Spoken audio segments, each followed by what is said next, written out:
There's this idea of show gratitude toward one another. Like I will tell you right now, as a man, there have been times where Tina's just stopped me and said, I hope you know how proud I am of you. What an excellent provider you are. Dude, that will light up my day. Like I can crawl through broken glass if I need to for the rest of the day with a smile on my face. When she tells me how proud, and again, she didn't just say, I'm proud of you. She said, I'm proud of what an excellent provider you've been for our family. It's because I've seen people gatekeep the praise. Yeah. Well, if they know that they're that great, then they'll suddenly realize that they could do better than me and they'll leave. You know, it's that mentality where it's like, oh, if I tell my wife she's pretty, she's going to believe it and maybe she won't choose me anymore. Oh. And it's like, it's so the opposite, because a woman only wants to feel beautiful to her husband. Like if he makes her feel beautiful, then she doesn't need to hear it from anybody else.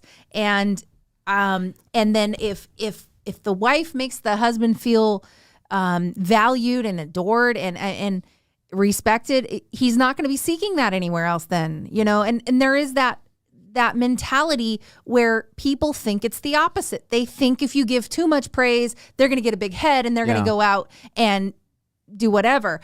And I just feel like that is such the wrong way to look at it, because in all honesty, there's not a person in the world that I admire as much as I admire Nick, and he should know that. Like, it's important that he knows that. Yeah. Other people don't need to know as much as he needs to know. I do know what was modeled for me. Yeah. And I saw a lot of behavior growing up that I would never want to take into my marriage. And we both actually kind of saw that and went, there are certain things that we're not going to do on purpose. And one of the ones that used to get me was watching some of the men on my father's side of the family. When the wife was there, they acted like, oh, she wears the pants in the family, da-da-da. But when the wife wasn't there and they were out fishing or whatever, and I got to go on a lot of fishing trips and hear how the wives were talked about. And it was like they were talking about their enemy. They would rag on their wives so bad. And I also heard women ragging on their husbands. Yeah. And it was just like this, it was like they would tell the rest of the world how much they hated their spouse. It was just like they hated each other.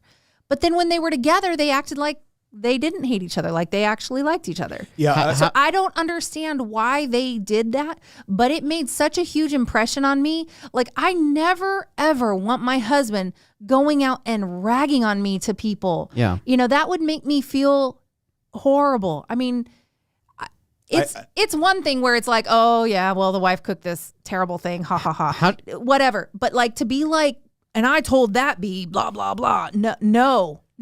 Yeah. Like, if you don't love me away, then don't come and pretend to love me in front of me. And I told one of my brothers this when he was going to get married. I'm like, here's what I will tell you. Do not do this thing where you don't love your wife away from her and with her. So when you're with other people, if you're ragging on your wife, no. Well, no. When we've got, this is one thing we established early on too, that I think has served us incredibly well. When we have issues with each other, we settle it. We do not bring in friends. We do not bring in parents. We do not bring in kids. None of that. Yeah. Like from because it's so easy early on as you're figuring things out to have miscommunication, to have frustrations, and to want to talk to somebody about it.